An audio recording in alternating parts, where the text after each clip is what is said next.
All right, everybody. My name is James Bodden. This is The View on Outbound, powered by OutboundView.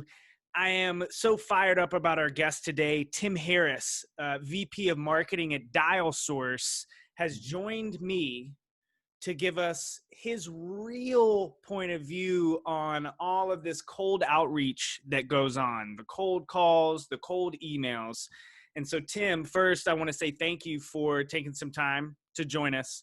And, my first question is, are you getting a ton of cold outreach? Are you getting a ton of cold emails, cold calls? And if so, how do you feel about it? Do you have a special folder that's labeled sales junk mail? Do you have a special bat phone for only sales calls? What's your take on the level of cold outreach that you're getting? And then, how you feel about it, how it makes you feel.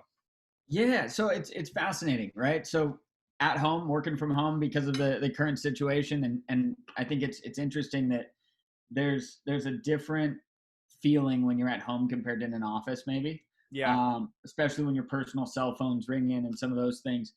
But at the end of the day, I'm in a position where I'm a marketer and I'm a VP of a company. I have to lead an organization, so we have to bring in revenue just like most organizations do. And I think James, we were talking beforehand. It's like I don't have any filters that block stuff. I actually love reading through some of the prospecting because as a marketer, like I'm always looking for ideas. I'm always looking at things that caught my attention, right? Bylines or different things of that nature that I can learn from. At the same time, I think where I draw the line or where I really like it is when it's genuine, real outreach and real conversation and it's one-to-one and there's context behind it.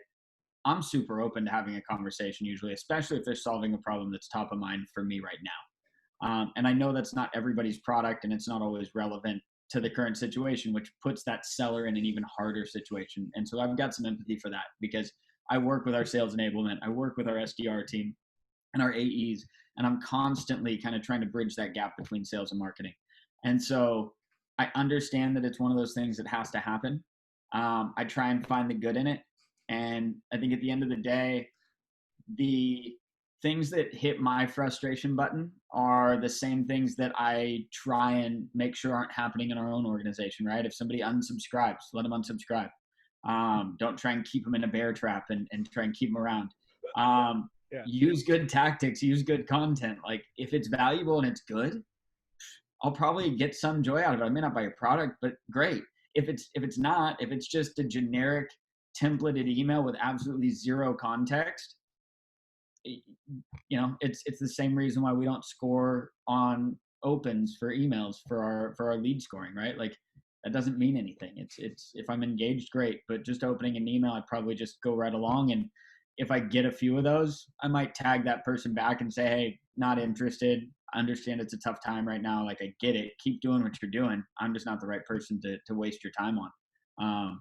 But yeah, try and keep a level head about it. I know you always hear those war stories of cold calls and you get on call recordings and hear some interesting reactions. So I try not to be that person on the phone. Yeah. Yeah. Like you said, before we hit record, I said, Tim, if only there were more people like you on the other end of these cold calls and these cold emails. But just because you're maybe more open to and not spamming out or blocking people doesn't mean that it's necessarily any easier or that it's, wide open. Marketers are the best people to reach out to. No, there's challenges, layered challenges within that. For you as a buyer, what do you prefer? Is it a great cold call? Do you love getting that random cold call and then it turning into something that's actually relevant that may solve a problem? And then you're off the phone and, okay, cool, I've got this set up for maybe a week out. Or is it a cold email where you can respond back at your leisure? What's your take on that? So I think it's a mixture, but I do want to step back a little on like the spamming side of things, right? Because I think what's fascinating is you said, hey, you sell into marketers. And I'm like, yeah, I sell into sellers, right? Like salespeople are my ICP. So you want to talk about a hard group, like you're selling to the people that are constantly trying to do the same thing. It's a challenge. And so I think being real and being authentic is key. And I just go back to the fact that there's over 950, MarTech's even bigger. There's over 950 selling tools, right? Mm. So you take like a 24-year-old, 28-year-old rep and you go, hey, look, I'm going to give you like an Iron Man suit, right? Where you can send 1,000,000 emails and you can hit 1,000,000 in-mails, like just absolutely armed with like total crazy proportions, Yeah, to right? the teeth, armed to the To the teeth. teeth. Yeah. And at the end of the day, we don't train them on understanding that industry as much or really building their business acumen or Mm. looking at a company's 10K if they're going after bigger companies, right? Or like Yeah. really understanding those things. And I think where I draw the line is if it's just spammed messaging on any channel, right? It's not going to work. I'm going to shut down. I'm going to turn off. And I think where it comes in is context. I think context is key. So marketers, we always say content is king. I like to say content is king, yes, but context is queen.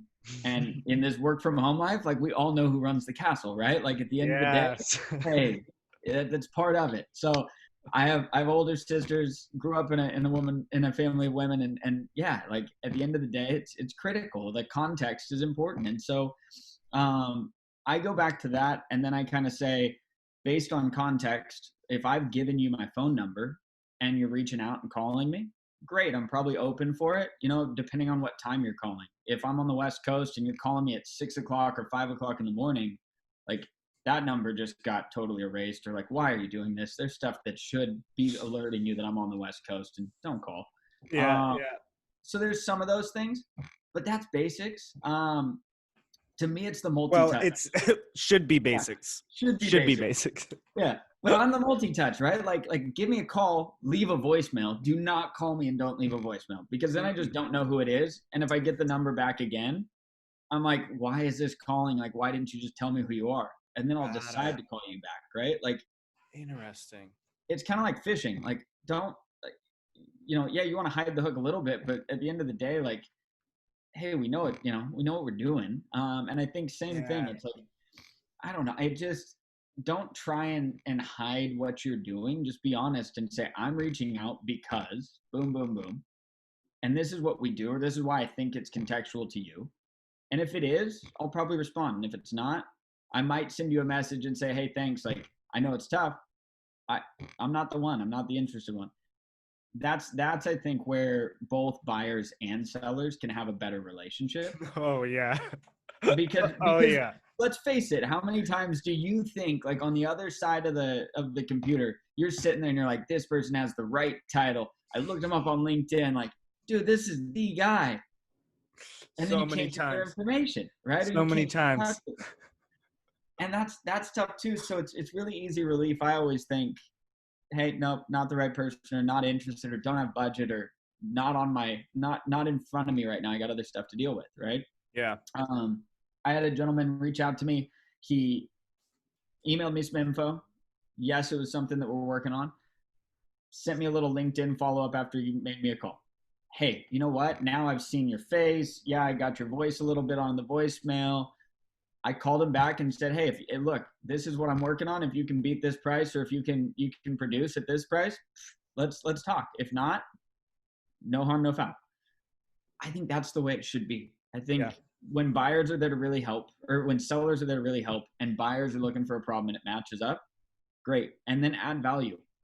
Push on your marketing teams if you're a seller. Like, if you don't have content that's adding value, push on us marketers to get stuff there that's important, because I think it's a team sport, and everybody's got to be bringing in not only engagement that adds value, but then content that helps support it. So Yeah, man, you've said so many interesting things here. So the first thing that I want to start with is the idea that you should leave a voicemail. I think yeah, there's just always an argument within the sales community. Should you leave voicemails? Should you not? What's the deal? Is it a waste of time? But as you were talking, I was taking a step back and thinking, okay, yeah, if I think as salespeople, we confuse generating interest with being annoying or mysterious, mm-hmm. or a Yeah, mixture of both, right? Because like a lot of people I think would say, okay, well, call, don't leave a voicemail, because if you leave a voicemail, there's a chance that whatever you're selling or whatever you want to talk about, they may discount it before that's kind of Yeah. the line of thinking, Yeah. right? So it's like, you got to be a little bit mysterious, you got to be a little bit annoying, you got to be, but really, from your perspective, from a prospect perspective, say that 10 times fast, it's, yeah, like, leave some breadcrumbs for me, Yeah, right? exactly. Give me I'm some not saying you have to clues. solve everything. Like, don't Yeah, leave me a 5-minute voicemail. I won't get through it. But with a yeah, little bit of transcription, like we have on our iPhones, like if it's just an introduction real quick, like I can either scroll it that's on my another phone or thing. I can listen. And it at least gives me some context to why you're calling me and then let me make the decision. There's a lot of marketers that, oh my God, I don't want anyone to unsubscribe. I'm scared to death to lose an email address. Yeah, yeah, No, that just means, hey, the fish got off the hook. Okay, go back out there and keep fishing. Like, yeah.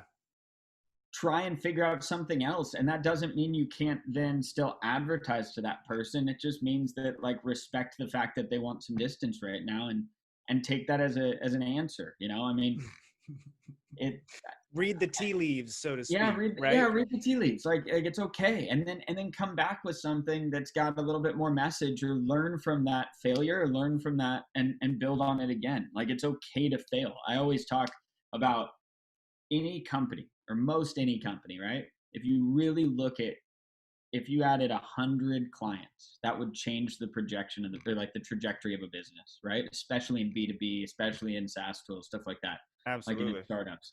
Yeah. Okay, well, out of your total population, that 100 is so small. Like, you have so many people to go after. Stop worrying about chasing the guy that doesn't want you, and, like, go Mm. back and look at who else is out there that's like that person. Because guess what? Hey, you go get the other 3 guys that are like that person, and then you go call back into that person. You say, I know you weren't interested at the time, but your 3 competitors just got our solution, and this is what they're doing with it. Okay, you're interested. I There's mean, the there's context, yeah, it makes sense.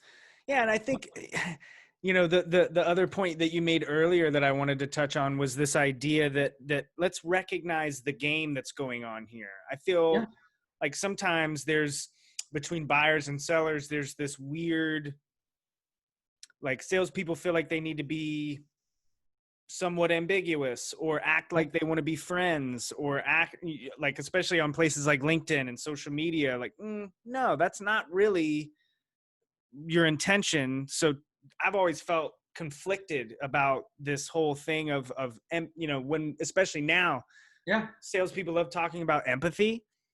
Ugh, it makes me nervous, because yeah, we tend to mess things up like this. We tend to ruin it, right? When we start leading with empathy, and then it's like, really, we're all just snake oil salesmen for good intentions. So I love what you yeah. said about just be clear, be honest, be straightforward, and have some context why you're even reaching out, and you're much better off. I love that.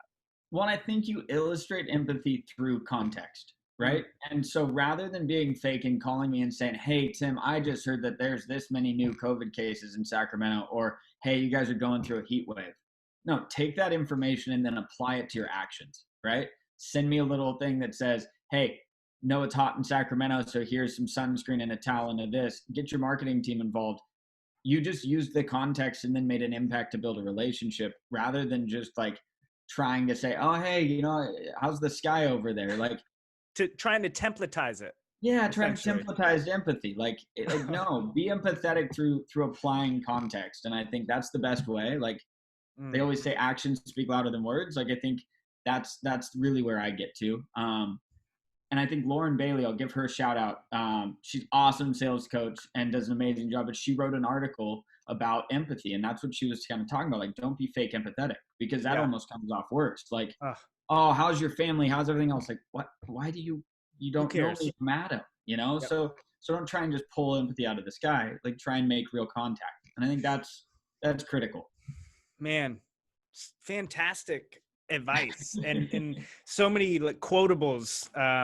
You can't templatize empathy. Jeez, man, put that on a t-shirt. I'd wear it. There we go. Well, Tim, thank you so much. I mean, you made it really clear on for all of the sellers out there, what works, what doesn't work, and kind of your view on all of this cold outreach that you're subject to. As we wrap up here, I want to make sure that people know a little bit about what you guys are doing over at DialSource and how folks can keep and get in touch with you. Awesome. Well, yeah. So to keep in touch, first off, LinkedIn, Tim Uncorked, or just Tim Harris. Go ahead and find me there. Tim Uncorked for most of my little URL things. So Facebook, whatever else, if you want to get in touch. Tim@dialsource.com. I'll even throw my email out there. Hey.